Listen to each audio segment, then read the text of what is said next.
Hi everybody, this is Shauna Odette from Flying Cat Academy. Today's video aims to teach you everything you need to know about the open syllable. The open syllable is the second of the 7 syllable types that I teach the student. We always begin with the closed syllable because most syllables in English, almost 50%, are closed syllables. We introduced that open syllable near the end of the closed syllable progression when we're teaching the Schwa concept to the students.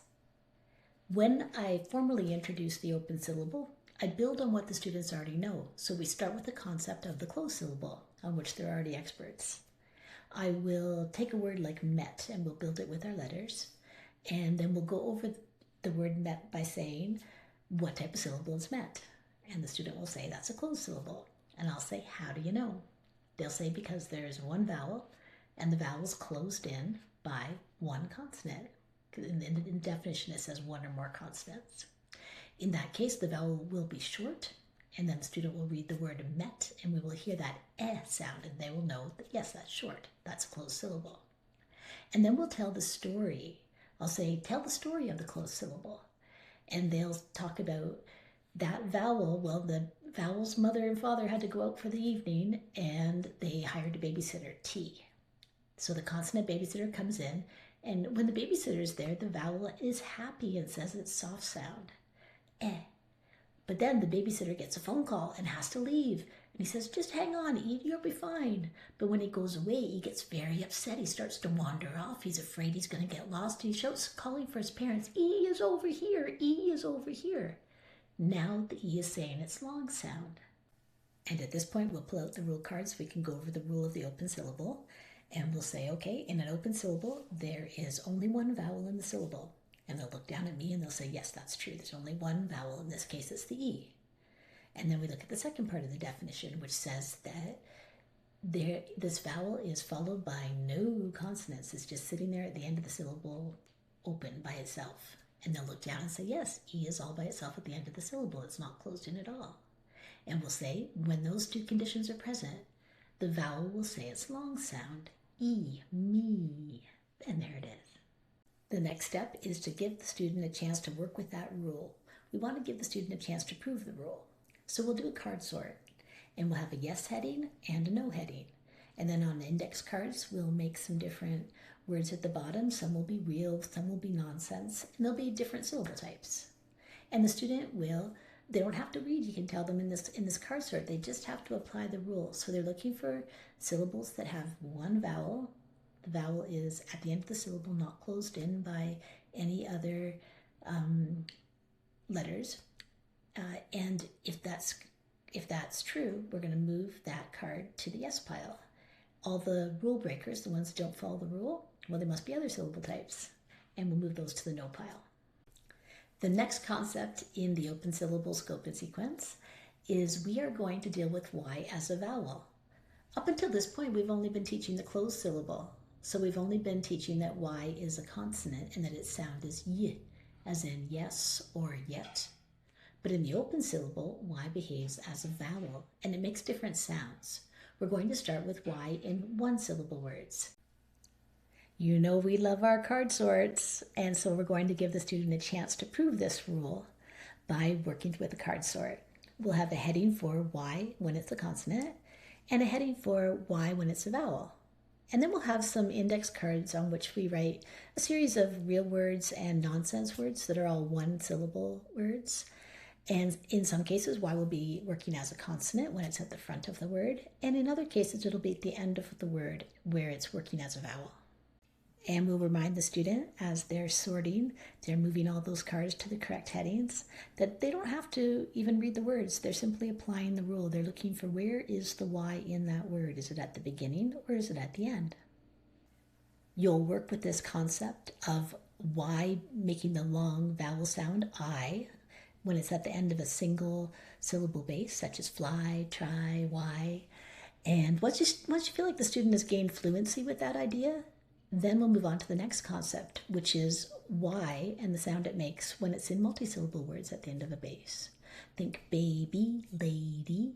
You can hear that it's making the long E sound.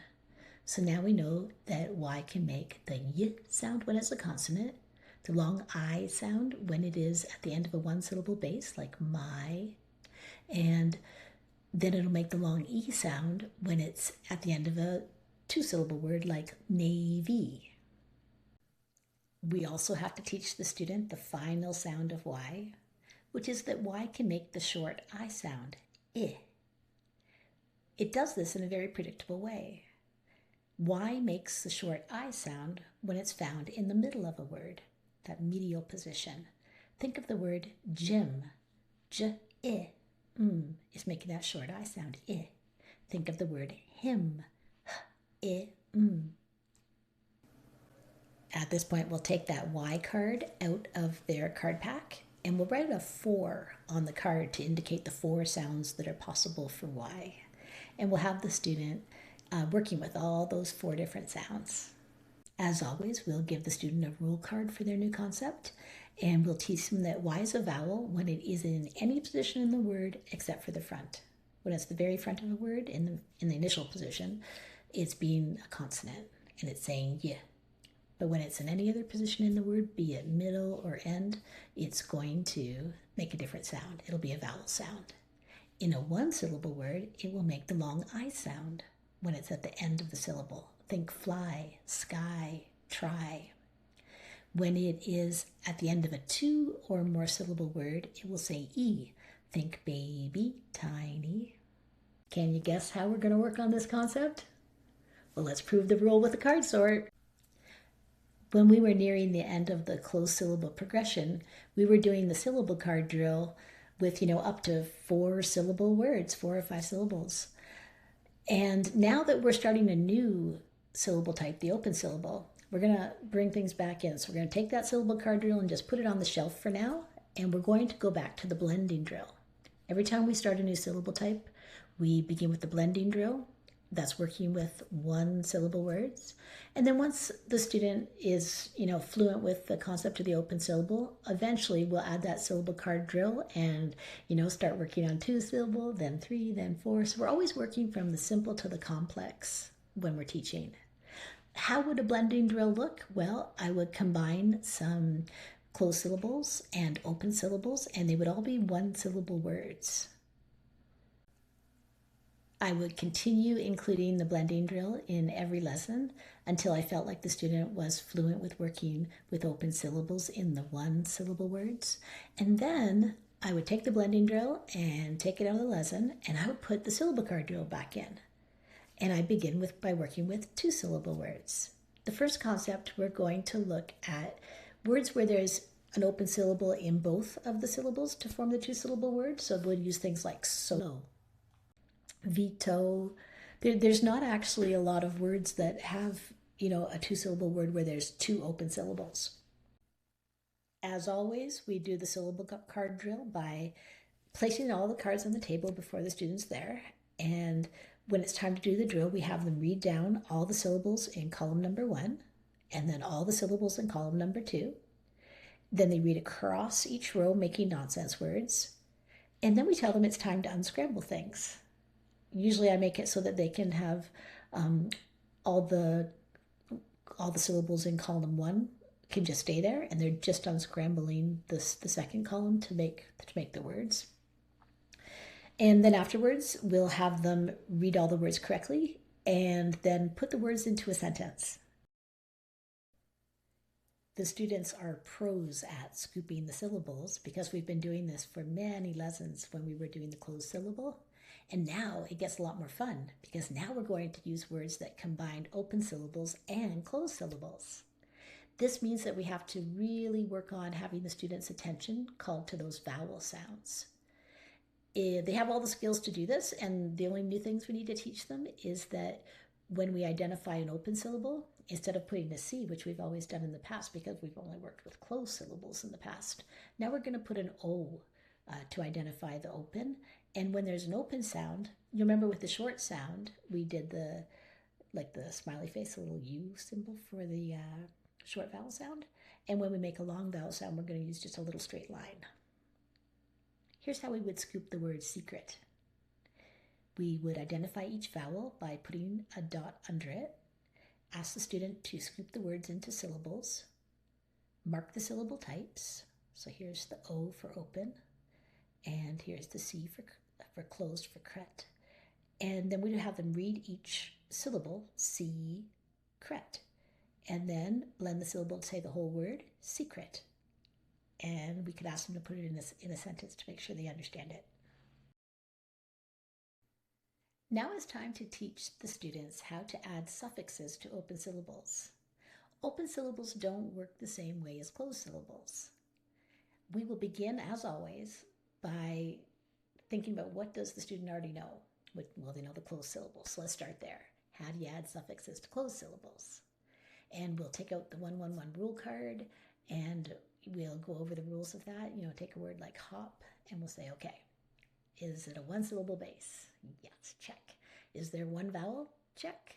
Is the vowel followed by only one consonant? Check. Well, then if we're going to add an ending such as ing that starts with a vowel, we're going to have to double the final consonant in the base. So we would spell hopping Hopping. And we would have them work on some multisensory drills where they get a chance to build those words. And then when that concept's fully in their mind again, we'll move on to how do you do this in open syllables. And we'll stress the idea that each syllable type has its own great spelling rule, its own way of adding suffixes. So how does it work in open syllables? We'll use letter cards so the student can experiment with adding different suffixes to open syllables and to see what happens. Let's take a word like go. And we say, okay, well, I want to turn go into goes. If it was a closed syllable, I'd probably just add an S. So let's see what happens. And we'd move the S down. And then I'd say, well, what just happened to the word go? We've just closed it in with a consonant. So what have we created? We just created a closed syllable. We'd read it as goss. Well, that's a problem. So in order to make it clear that the base is go, we're going to use ES in the open syllable. So think do will become does, and go becomes goes. There are really only 3 open syllables that we're conjugating as verbs. They're in the open syllable. There's do, go, and be. And we'll teach them that with the suffix ing, you're just slamming it on. So do becomes doing, go becomes going, and be becomes being. That's nice and simple. To put things in the past, if this was a closed syllable, think walk. If I turned it into walked, I would add ed. But that's a closed syllable rule. In open syllables, we just make a brand new word. Think do, well, becomes done. I have done it.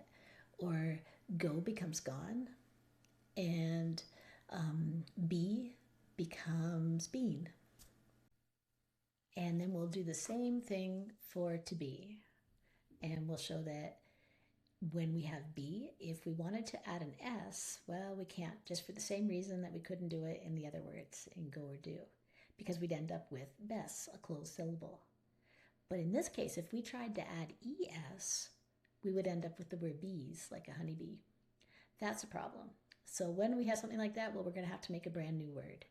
So instead, we'll say is. And be, we can add the ing, no problem there, so we'll have being. And we can't add ed because that would end up a bead, right? A long time ago, bead meant bed or to ask. Anyway, we'll make a brand new word. So we could have been there. Another way to conjugate to be would be was, to put it in the past. There are lots of verbs that are open syllables that end in y. They're a special category on their own, and many of those do use ed. But we'll talk about those later on in the scope and sequence. There's one other rule that we have to teach about adding suffixes. And this one is a wonderful one because it really does solve a lot of spelling problems when we get to the harder words. It's called the 2-1-1 doubling rule. So 2-1-1. The 2 is for when we have a 2 or more syllable word. And we want to add an ending that starts with a vowel. But let's take a word like omit. So we have O, an open syllable, and then we have mit, a closed syllable. And we want to add ed. And we're wondering, do we double the P or not? To find out, we're going to apply the 2-1-1 rule. Okay, so we know the 1-1-1 rule, and we're seeing that the closed syllable is backing up on that ending that starts with the vowel. So we're going to say, okay, in that second syllable, in mit, is there one vowel? Is the vowel followed by only one consonant? Okay, so far check, check. But now, which side of the word, o or mit, is accented? Which side is stressed? To find out, we call it to dinner. Because we're trying to figure out, like, is o the important part of the word or is mit? If mit is the stressed part, then we apply that 1-1-1 rule, and if it's in place, we double it. So let's call it to dinner. Omit. Which side of that word is louder and longer? The O side or omit, or the mit side? Omit. Do you hear how mit is louder and longer? That's the stressed side. So that means we do apply the rule. We double the T. Let's take a word like pilot. You know, the pilot was in the plane. So we have pi, an open syllable, and lot, a closed syllable. I want to add the suffix ed to make piloted. Okay, so let's call it to dinner to see if we have to apply the rule. Pilot. Which side's louder and longer? Pilot. Do you hear how it's pi? So that means that the lot is not the important syllable.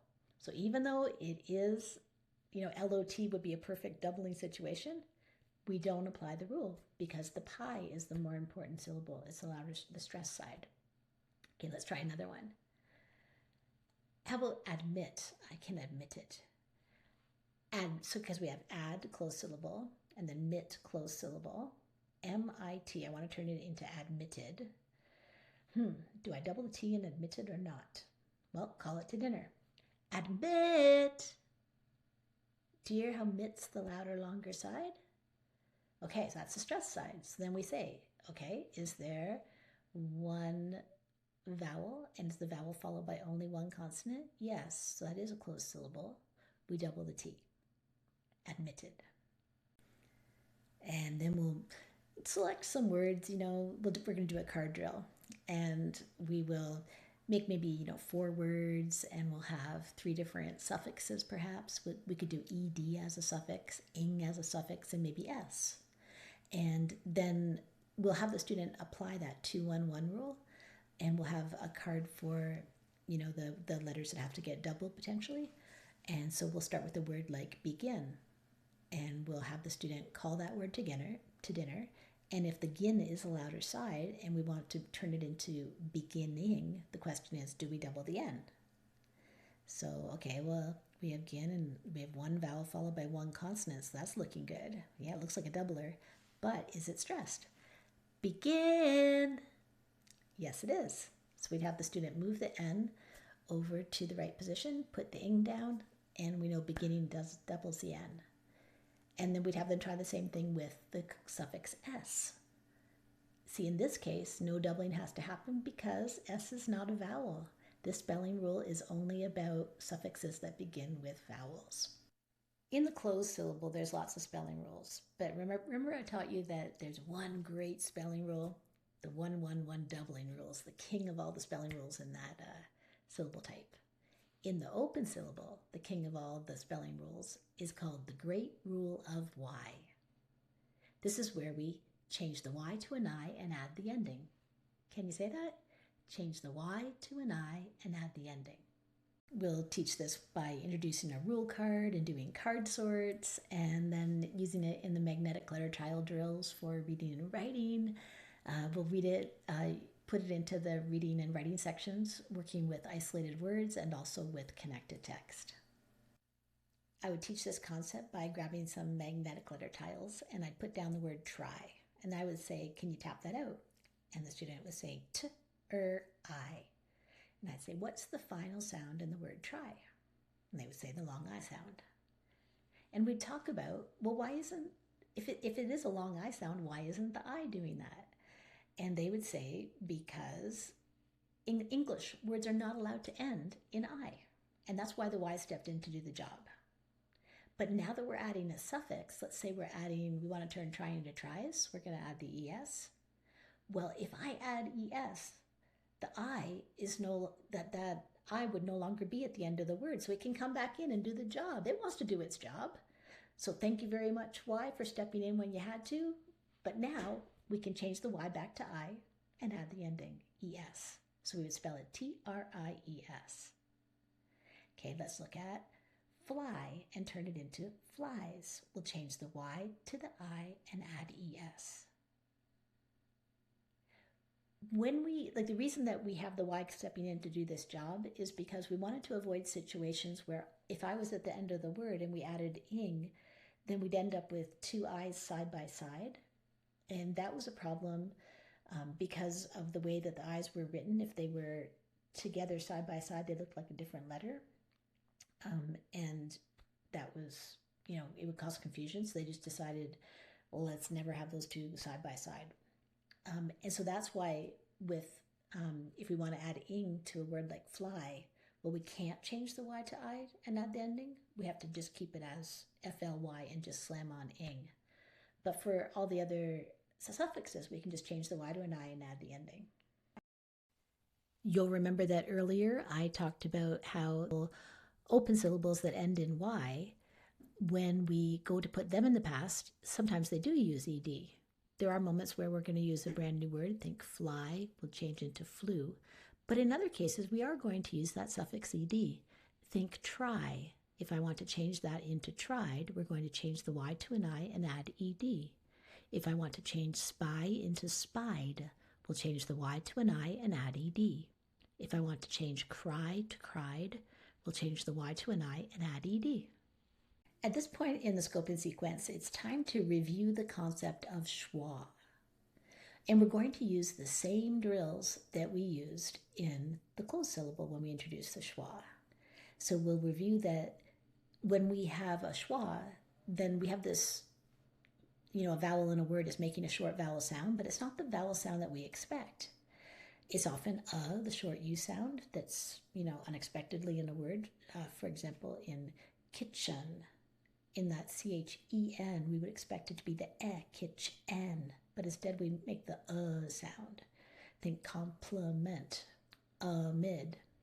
It happens in so many words. It's the most common vowel sound is this incorrect sound. We can tell them that it'll happen in the unstressed part of a word, and that we'll remind them that the symbol for schwa is an upside down E. Begin by doing drills on which the A is schwad. Think go, mid.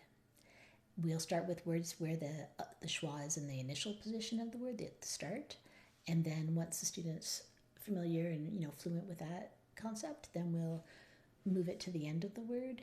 Think tundra, stanza. Once we feel like the student has mastered that idea of the A making the sound when it's being schwad, then we'll move on to the other vowels and what happens to them when they're schwad. We know that we've got all these drills already made because we did these during the closed syllable. So we will do the drill for when E is schwad and use words like elephant, so they remember that E says just like A when it's schwad. And O also says when it's schwad. Think bottom. Then we'll move on to I. I is the outlier. It makes a different sound when it's schwad. It says which is a short I sound. Think complement, implicate. And we'll just use all the same cards that we used when we made the drills for the closed syllables when we were teaching the schwa. You did it! Congratulations, everybody! You have covered all the concepts in the open syllable type. This is Shauna Odette from the Flying Cat Academy.